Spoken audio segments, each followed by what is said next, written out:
Hi, Angela. Welcome to the show. Hello, hello, hello. Thank you. I'm so happy you're here. This is the first Miss Universe that I've actually spoken to, and I'm super excited to get into your story. And I want to welcome you to the show.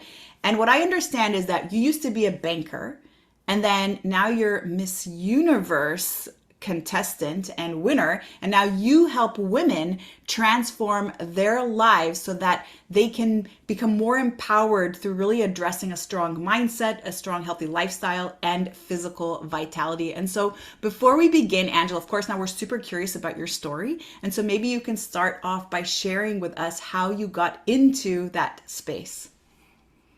Okay, yeah. How did I get into that space? I never planned on doing it, to be Okay. honest with you. Um, I was just, I was always into sports, but I grew up in a very traditional, conservative household. Um, Everything was, how can I say, like the role of a woman was just different. Like when I think back, if I say this now, it sounds crazy, but my dad gave me three options.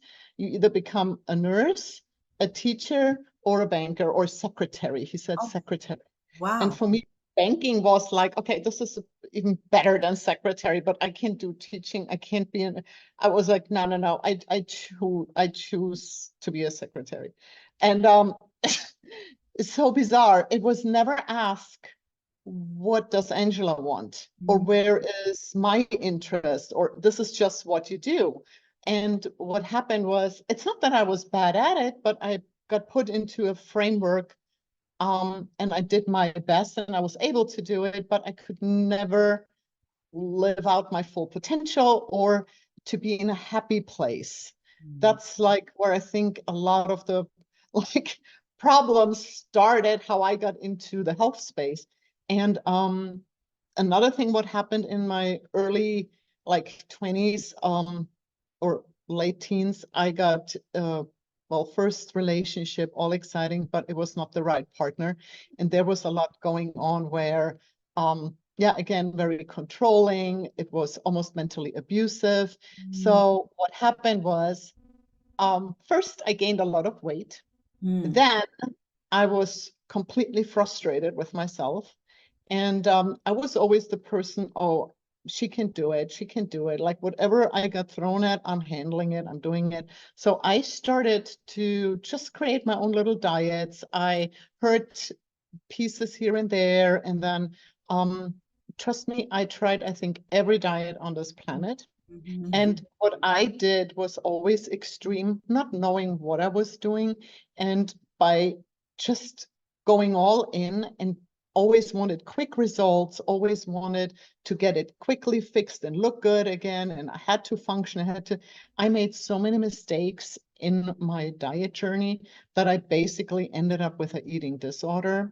It happened to be like that I cut out too many foods. It was very restrictive until I didn't eat at all and I over-exercised. Of course, women, we love cardio. The Stairmaster was my best friend. Me and my Stairmaster, that was my peacetime. I'm giving it all. And what I did was just harming my body. And to be honest with you, that was the most painful time in my life. And from the outside, when you looked at it, it was always like, oh my God, she has this beautiful career in banking. I mean, I worked my way up in management. There were only two women in that bank at the time, which were in management. That was me and the like president of the bank and nobody else, like all men. So this was a harsh environment. And like I said, everything looked good from the outside, but inside I was struggling and I beat myself up. And food was almost, I would say, my enemy. Right. Mm. I I hated to go out to eat. I didn't want to eat in a social environment. I always wanted to know what's on my plate. I controlled very harshly myself. Like it was, if I didn't feel painful hunger, I wouldn't eat. Like if it's not to the point where it's like really hurting, I'm not eating. then I don't deserve it. What am I saying? I remember those thoughts. And then on the other hand, all day long, I was thinking about food. Right. What am I going to eat next? What am I going to eat? What time is it? Oh, 3 more hours. Oh, 2.5 more, 2 more hours. It was like constant. The wasted time, when I think about it, on food thoughts in my 20s is crazy. And what happened, of course, I got into major health issues until I had a breakdown. And then I needed to stop and really figure something out because there was nothing left of me. This Right. was like, there was literally skin and bones. And I broke down during a bicycle ride. We were mountain biking and I just passed out and woke up in the hospital. Wow. So that was my wake up call. And I actually went to a nutrition school and I got my nutrition degree in Germany just to learn for myself what I need to know about macronutrients, micronutrients. How do I actually portion food? How do I figure out what my body really needs? And at that point, to be honest with you, I could not eat intuitively. I had to measure it and write it down, and I had to have a plan. And if it was written down and this is what I'm going to do, and otherwise I would have just struggled again. So I created a framework for myself, and that helped me to actually get into strength training because now my diet, the foundation was good, and I got into strength training. Wow. And I recovered pretty fast. I loved building like muscles at the gym. I just enjoyed it, seeing my body change. It was like artwork to me. Yeah. Sculpting the body, it's like art. So And feels. I just enjoyed that process. Wow. So, well, but my problems haven't changed. So I actually had another complete breakdown. I said, that's it. And I took off. I went to the United States to learn English just as a break for 3 months, English as a second language, and that's how I came. Hmm. I want to actually rewind back a little bit because I feel like, oh my Yeah. goodness, I'm so like engulfed in your story, and there's like so many things I want to ask right now before you continue and you share the rest of your story. So let's back up just a moment where you said you started that disordered relationship with food. So sounds like it was more orthorexia, which is more really controlling your food. It's almost like a sense of perfectionism around your food, where you really have a lot of anxiety and fear to have something that is quote unquote unhealthy or maybe that doesn't serve you. So, how did you experience life in that place? I know that you felt really alone as you shared. You felt like you were going through this thing by yourself, but how were you experiencing life at that moment with that particular condition and disordered relationship with food? Mhm. Like I said, I felt like consumed with it. Mhm. Like there was nothing else. I lost actually all my friends. Mm. I was very isolated Mhm. because it was I felt not understood. People don't get it. I'm the only one on this planet who just looks at food and gains weight. Everybody else can eat, but I can't because if I gain immediately. And I always felt overweight, always felt huge. So again, I created this. It's a very bizarre relationship with food because you see it as an enemy, but you need to eat and you Right. don't want to eat, and you have always this conversation. Mhm. And of course, then there are moments, and if your body needs nutrition, your Right. body is going to get it. Right. You cannot, you can do whatever you want. You won't have the willpower. You will not. I can tell you this right away. Like it's not gonna happen. If it's unbalanced, at one point, and this is what happened to me too, I went on a binge. Mm. Oh my goodness. I mean, that's where I like next level pain. I mean, I ate until I threw up because I overate so much. And I never like forced myself to throw up, but I was able to eat that much that it came back up again. I mean, it's gross. I'm sorry, but You're just I, so amazing, Angela. I have to say, just you sharing your story, you being so vulnerable, you sharing with the world that hey, I'm Miss Olympia, and this is what happened. This is what happened to me, and this was part of my life's journey, because I think a lot of women need to hear this. And coming from a person who I beyond admire, and just hearing that this is the struggle, this is real, and I was also able to come out of that is so incredibly empowering. Oh, thank you. Yeah, but I mean, this is just my story, this is what happened. And um, like I said, that's why I feel with everybody who goes through this, because I know how it feels. And the beauty of this, it is that you can fix it. Yeah. Um, because in that moment, I felt like if I don't make a big change, I'm not gonna make it. Like there will be a point where my body says, that's it, I'm done. Mm, And I did not want to get to that point. And I felt actually very helpless mm, and lonely. That was like the two things where I remember, like, where do I start? Where do I go? And like I said, I chose to get a nutrition degree mm. and learn everything about it, just to, by the end of the day, I am a banker and numbers are the numbers. So I felt Right, right. comfortable in creating that environment, because I was like, I felt always like, is this too much? Is this enough? Is this good? Is this bad? Like, what? And the sad part is too that there is so much misinformation and so much marketing around food that you cannot really trust, or like, you have to know how to read a food label nowadays.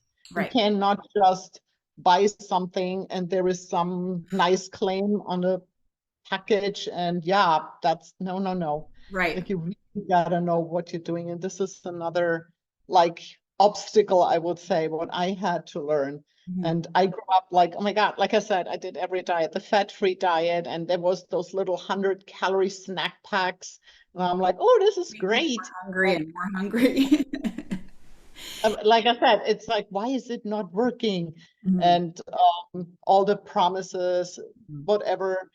This was also a big, big problem, what I experienced in that time. And like I said, when I just put this all aside and said, I'm starting from scratch and I do it how I got taught, and I did my workouts, and like, I really focused. And this is, like I said, I created a framework for myself to feel safe and at peace. So That's how I started it. yeah, so good. Something that you said resonated with me so much, and this is such truth, that your body, no matter what you do, no matter how much you starve it, will always win. Your body will always win for survival.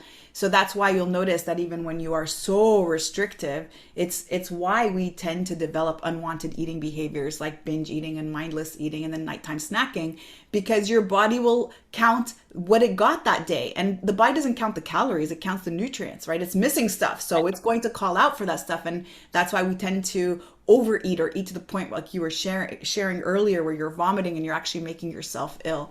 So that's super, super powerful. And the other thing that I like what you said, because I know you're an intuitive eater and I know we're going to get into that. And something that you said was also super, super important, is that you had to learn what you didn't know, right? And that's so, so profound, which is the counting of the stuff. And it's interesting because I also get a lot of questions about my app. So I have an app called the HitDex app, and a lot of people are like, but sure, you're anti-diet, but why do you have like a tracker for nutrition?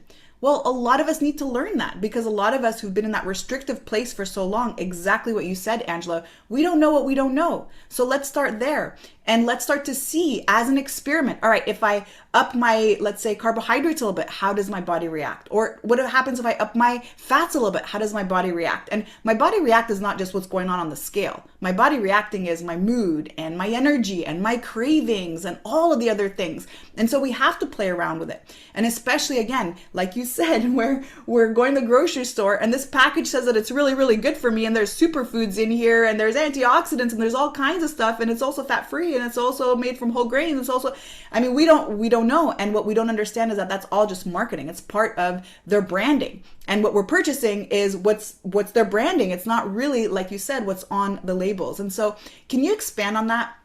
Especially that part where you got into nutrition. So was that right after that incident on the bike where you showed up, Right. just ended up in the Yep. hospital? Can you share a little bit around that, especially just going from restricting and not eating and really fearing food to finally actually allowing yourself, giving yourself full permission to eat what your body needs. How was that transition? Okay, for me, it was almost like I was on a high. Like when I started nourishing my body, the my body was like a sponge in a good response. Oh my goodness, what happened was I had depression and anxiety. It went completely away. I remember that. Like, this is what I'm talking about, like the high. I was just a happier person. I woke up and I was just in a good mood. And like I said, I knew this is what I'm going to have for breakfast, and these are the amounts I need. And I had it, and I was content.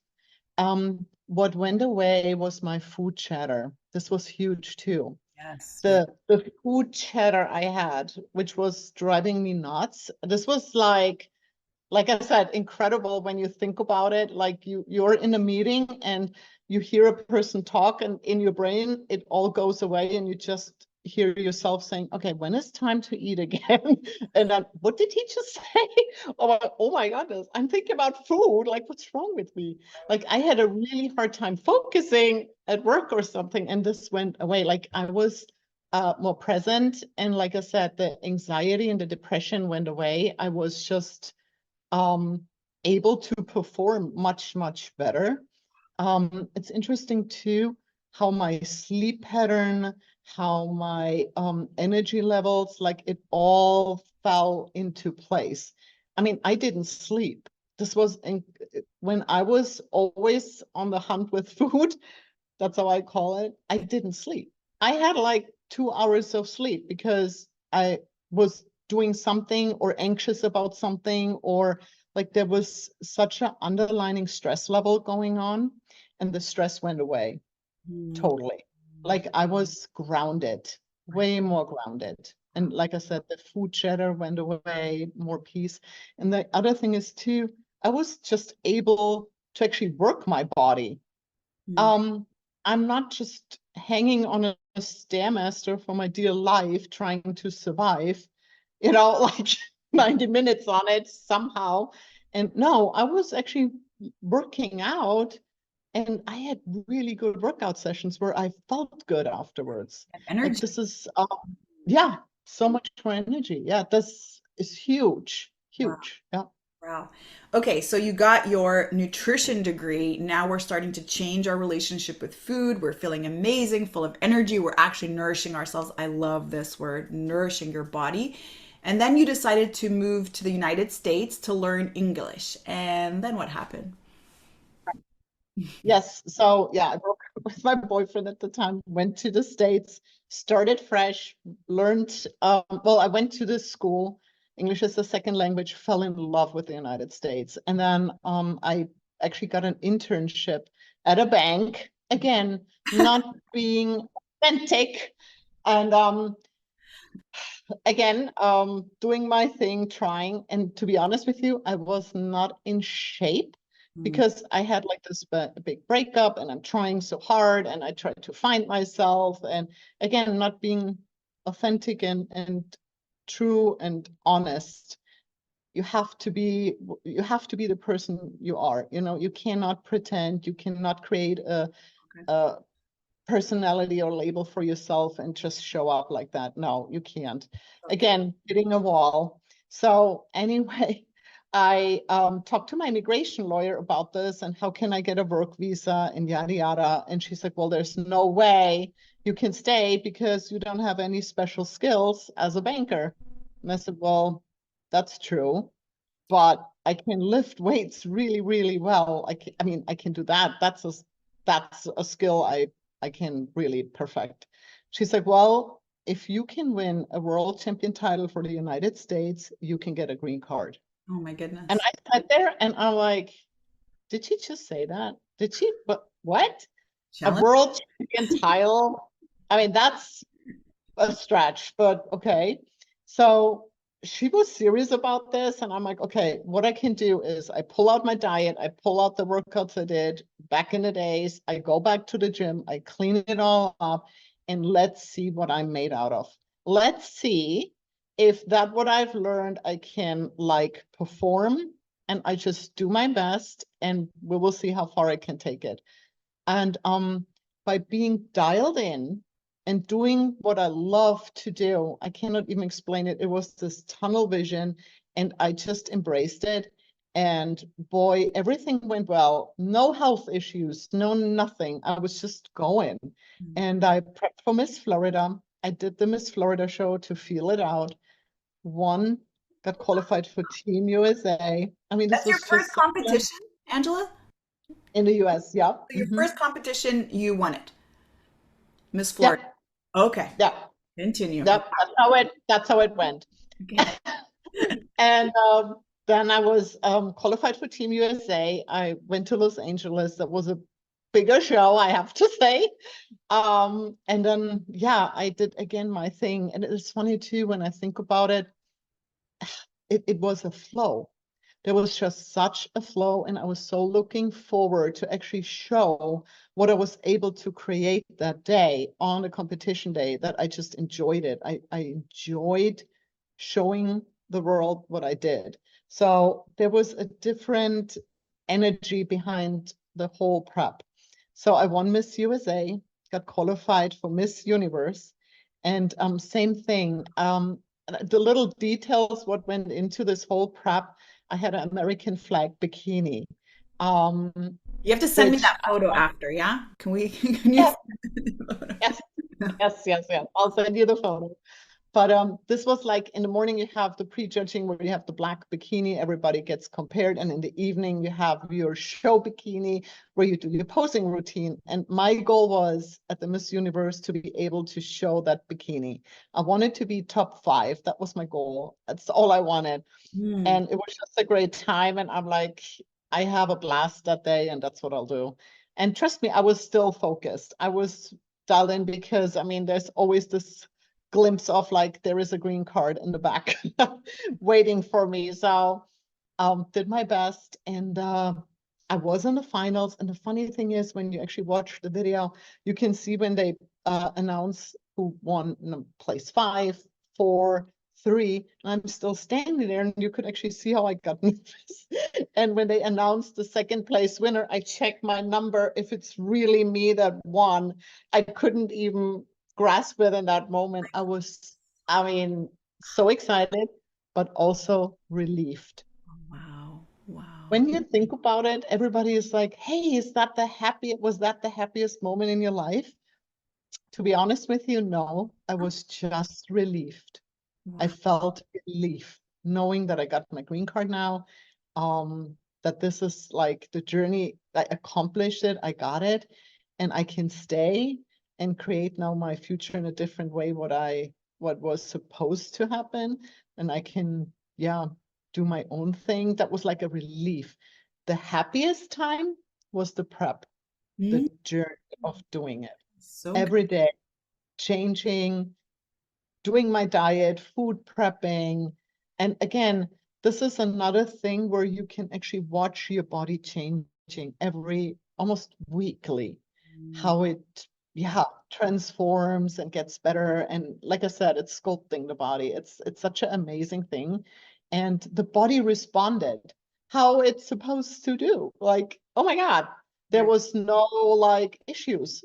This is what I've learned. This is what I did, and this is what my body did, and it was all a flow. And yeah, since then I started personal training and health coaching, and helping others to accomplish their goals. Mhm. Wow, so beautiful. And as you were sharing your story, I was getting goosebumps. It's like I feel like I was there with you, by the way. Like you so brought me there and I could see your face and you're like, "Oh, stunned that you got first place." This is so amazing.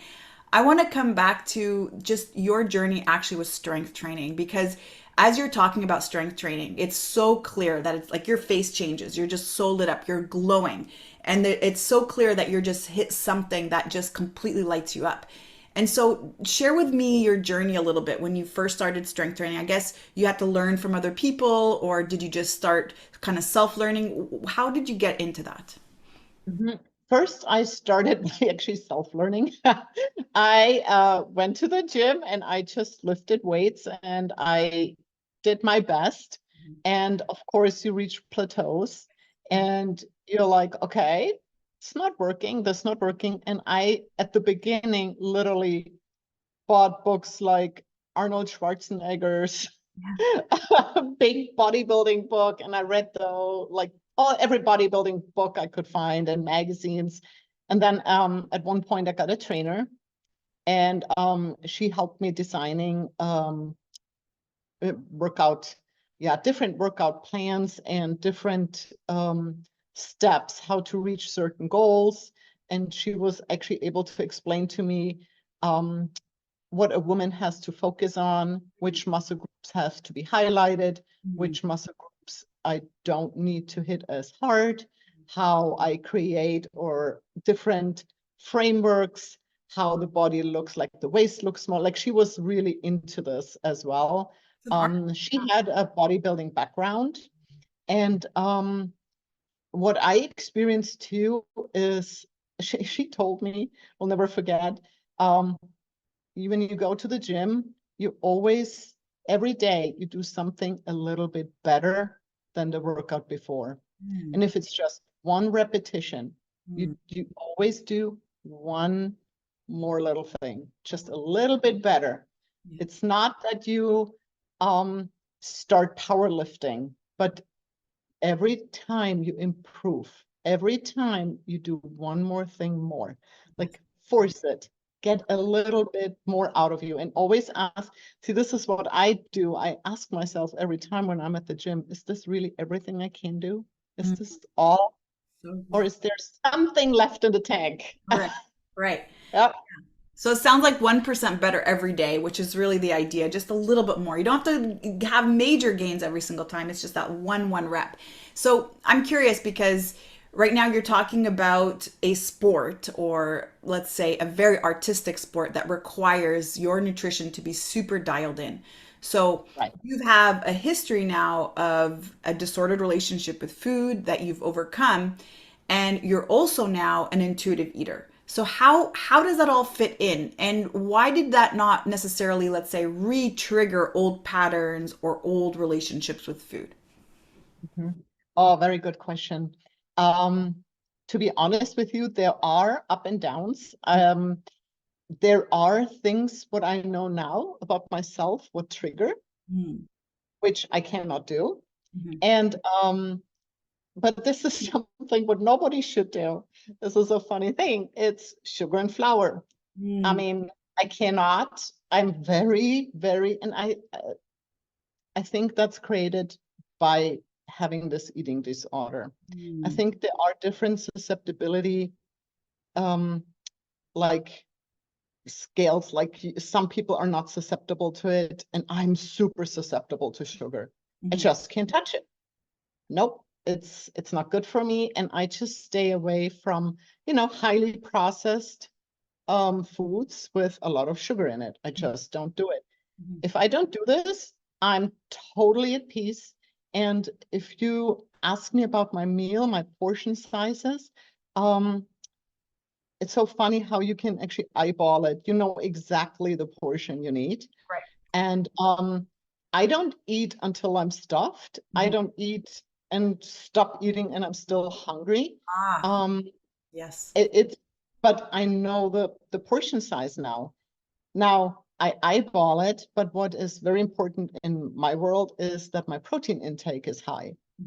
When my protein intake is high, I have no hunger whatsoever. I'm totally content. Like for me, but this is personal. Yes, very good point. Yeah, yeah. So everybody is different. And what I have always my carbs. I have always my fats with every meal. Every meal has basically the same structure.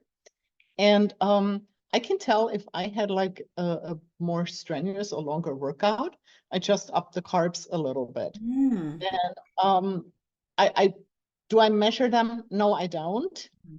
But it's not that I make this huge portion of sweet potatoes after. I just add a half a sweet potato to the one I have already. Right. But this is because I worked out more.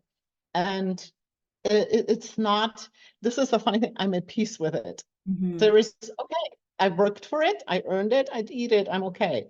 And it's not that I think a lot about food anymore. Hmm. It's literally fuel. That's what I do.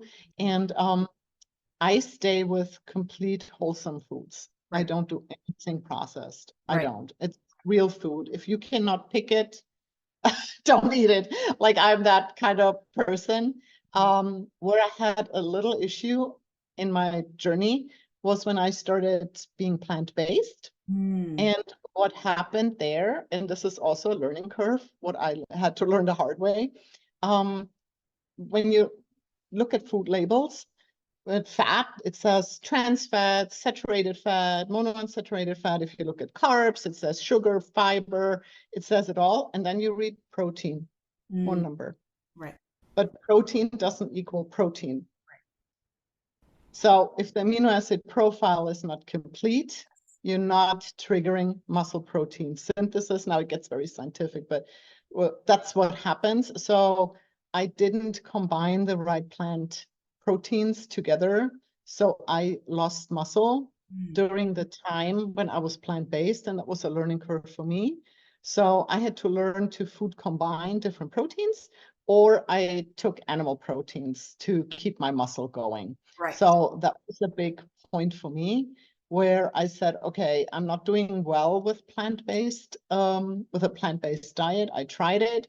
And like I said, but I want to have as much healthy muscle as I can. Mm. And that's why I switched back to animal protein as a protein source as well. Right. So it sounds like you're playing around with the type of foods that you're really Mhm. just exploring and then seeing how your body reacts to it, which I love Correct. because that really should be our approach to nutrition, knowing that we all have different environments. We grew up from different places and different origins, therefore we learn to eat different foods, and then we also thrive on different things based on what our gut health state is. And so what you're saying is when you went plant-based that you didn't have a complete protein source at every single meal and therefore you're lacking certain amino acids in that profile and you started to notice that your performance was impacted as well as obviously the sport which is more aesthetic. So I want to come back to something that you said earlier and especially just again about that relationship with food. You said something like sugar and flour, for me, you said something like you're susceptible to it. Can you expand on that a little bit more? What do you mean by sugar and flour in particular you're more susceptible to? Um, that's again, if I eat sugar or flour, it's almost like I get a dopamine hit Yeah, right. and then I can't stop. Yes. Hmm. And then I'm looking for more and more and more. And I eat way too fast. My brain gut connection cannot even tell me that I'm full because I start just shoveling food in. And again, the feeling of emptiness afterwards, even though you stuffed and you're still looking, Yes. it's too painful. And this is what happens with me if I have a highly processed thing. And like I said, for me, it's sugar and flour. I just don't touch it because it's literally a trigger. And I'm fine with stevia, no problem. Hmm. I can use stevia. I'm okay with it. Hmm. I tried, like I said, this gets really like into details, like, oh my Hmm. God, what kind can I use what doesn't trigger? And the sugar part is it's so funny because I can go on for so long and you think you're fine. But like I said, if the sugar comes in on the plate, it's not good for me. And to be honest with you, there is not even an interest Hmm. anymore. Like Hmm. I've been fine for, oh my God, 15, 20 years now. Right. That was the beginning of the journey, where like I said, okay, what is it Right. that I'm always struggle or I'm good, good, good. And then, oops, there is a hiccup, Right. good, good, good, good, good. And then something happened. And I just learned that it's not real food. Right. Right. I mean, to be honest with you, now let's put it to the extreme. How does sugar look like? Right. Right. White powder. How does cocaine look like? Right. I mean, I'm putting it now to a real extreme. Right. There's no different, it's to me almost like drug abuse. I Yeah. mean, Yeah. that's what it is. And it's unfortunate that it's in so many foods. And I think a lot of people don't even know that they're addicted to sugar. Right. I just realized that, and I just said no more. I don't want to be under the influence. Yeah, yeah, Yeah. absolutely. Yeah, what I find so profound about this conversation is how that sense of curiosity and really you being so in tune to the response of your body is what leads you to make choices.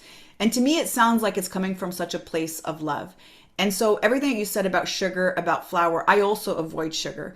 And I am an anti diet and I'm also an intuitive eater. And similar to you, it's a trigger for me. It's never enough. It is never enough, no matter how much I've eaten, no matter how much heartburn I have, it's never enough. And then I want just more of it because you're tricking the body. You gave the body an insane amount of energy, yet it was so empty. So it's like, okay, whoa. Where are all the vitamins? Where's the fiber? Like, where's the stuff that I need to actually build myself? Because I need more. And so I agree with you. And I find when I don't have sugar, and I'm sure somebody listening is like, yeah, but what do you mean? How can you not have sugar? And isn't that extreme? Yes, I can see how it could be. However, when you're so in tune again with how you're wanting to feel, and I want to feel relaxed. I don't want to think about food. I want to have a great night's sleep. And I have had surgery twice on my back. And I notice if I have sugar, I'm in pain. I actually feel my body aching in pain because that's inflammation in the body. And so when you start to actually look at those things versus looking at what the scale is saying because I'm eating sugar, now your relationship with sugar is very, very, very different. I'm not Yeah. avoiding sugar because I'm trying to be a certain percent body fat. I'm actually avoiding sugar because I don't like how I feel in response to it. It affects my sleep, it affects my gut health, it affects my mood. I just crave it even more. And so that would be the driving reason. And that's what intuitive eating is really all about. Anyone encouraging you to eat more processed foods because that's intuitive eating, or anyone encouraging you to eat foods that don't serve you because that's intuitive eating, that is not actually the goal behind intuitive eating. If you're really listening to your body's cues, your body's asking for foods that it can recognize, that comes from nature, that's clean, that's in a source that it actually can utilize, and that's free from toxins and other things that may harm the body. And so when we allow ourselves without judgment just to listen to the body, that's where we can come to that place. And what I love, Angela, also about what you said is that this is a journey. You said this was 15 years ago. That means there was trials and errors and you tried a lot of different things until you got to this place. And so it's not this magical thing that happens overnight. And that's the similar thing with my journey too.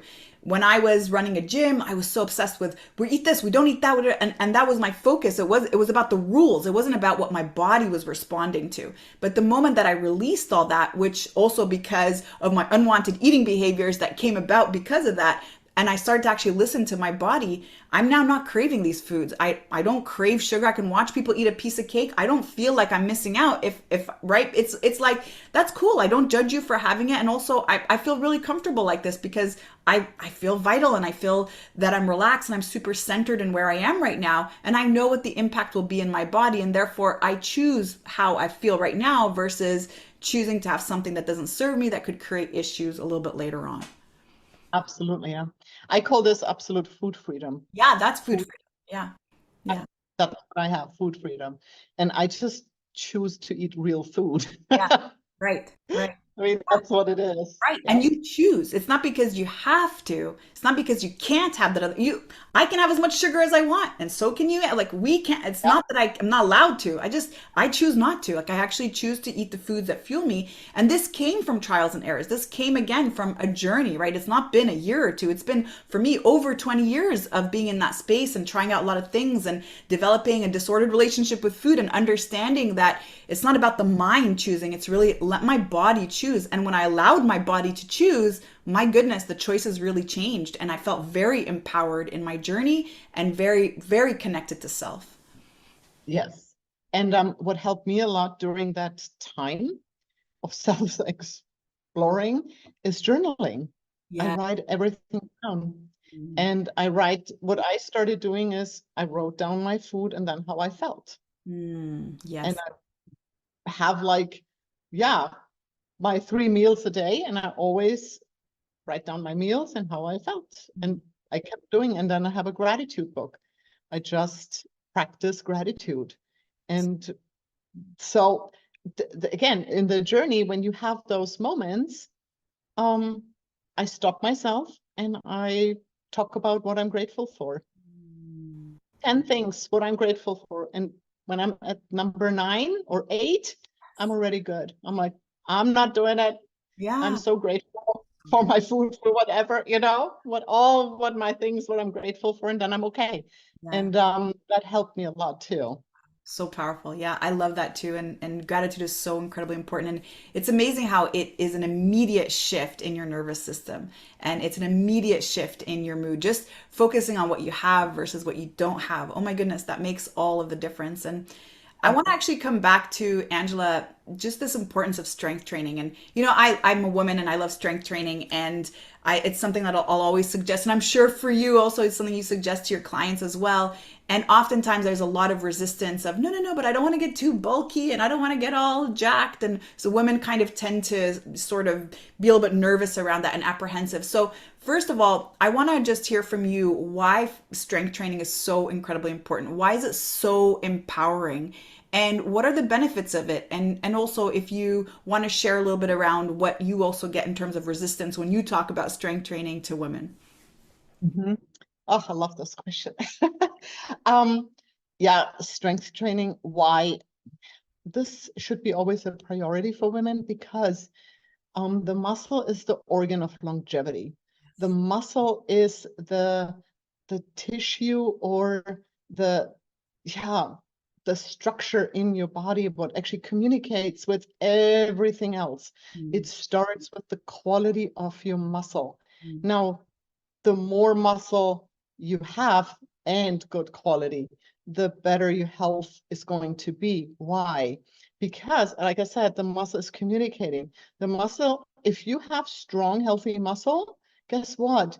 Your bones have to keep up with that. They are going to be stronger. You have really good bones. If you keep up with a good, healthy muscle, what gets worked, you create a flux in the muscle. You working those carbohydrates, guess what? Your metabolism is just much, much better. If you have trouble with eating, well, I'm sure it's because your muscle quality is not there. The mm, muscle doesn't even have receptors anymore to get anything going. That's where you're stuck.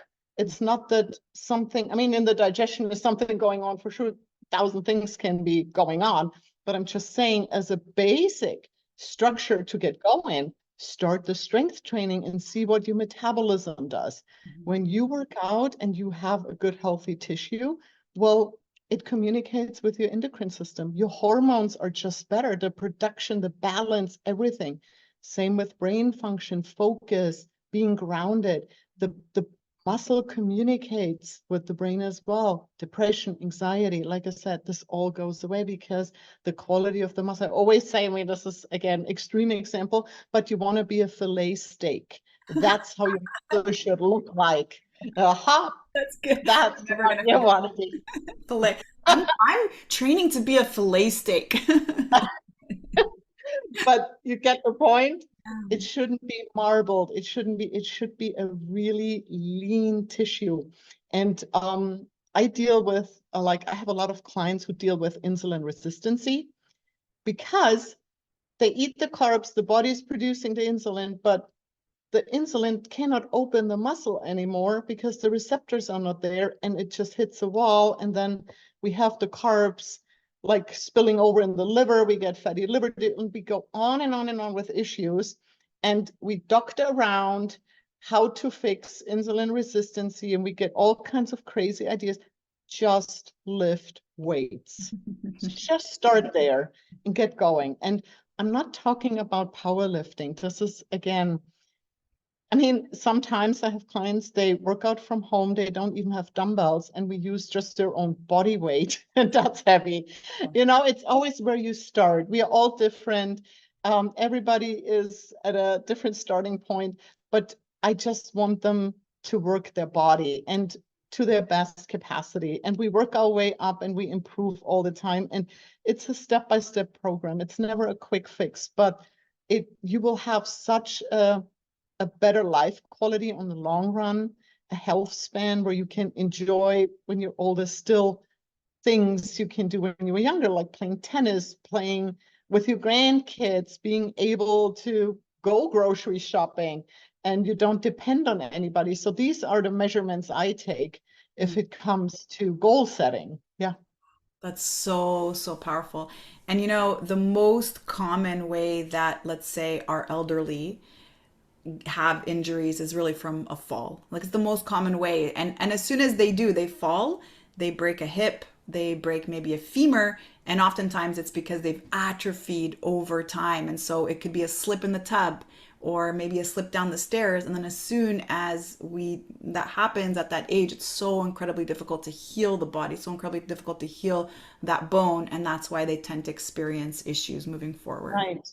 And I mean, of course, what then happens as well, if they break something, they lay in bed. Yes. Yeah. They atrophy even more. I mean, that's just, yeah, I Yeah. just don't want anybody to experience that. Yeah, not So good. powerful. So powerful. And something that you said was so, so, so profound. And I just want to repeat it. And you said, just start where you are.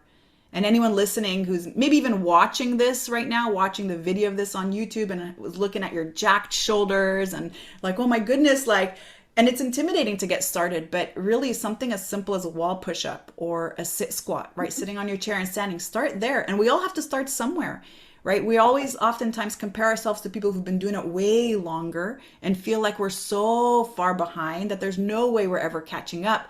But coming back to what you said earlier, it's one extra rep a day. And if you do that consistently, focusing on one extra rep a day, just a little bit every day, even if I only have 5 minutes and that's all I'm going to give it, I'm going to make those 5 minutes count. And it's actually quite amazing. I find the less time I have to work out, the better my workouts are. Because I'm like, oh my goodness, oh my God, Right. oh my goodness, I got to hurry up. And right. And so I'm like, oh my God, maybe I should do that more often. Maybe I should actually cut my workout time.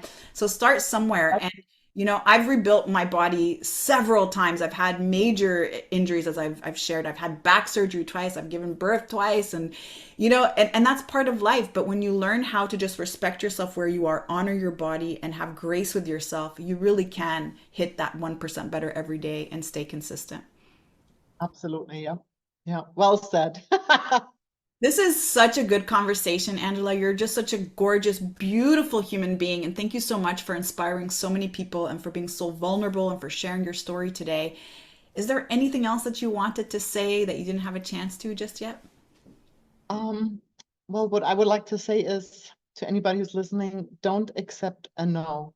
So many people are telling you you can't do this or you can't get out of that or you can never change. Don't accept it. We are all able to do this. And I had so many people telling me no. Um, and I just ignored it, to be honest with you, and I kept going. And yeah, everybody should do that. Just don't accept the no and um, try and start. Just start. Do it. Mhm. So good. So good, Angela. Thank you so much again for your time. That was so beautiful. If someone wanted to reach out to you, to connect with you, to learn more about you, where could they go to do that? Yeah, on Instagram at Health Coach Angela or on Facebook, same thing, Health Coach Angela. I have a Shape Up group there. It's a safe space where we can share our problems and our success stories and we support each other. Yeah. That's so beautiful. Thank you again so much for this time. I really love this conversation with you. Thank you so much. Yeah.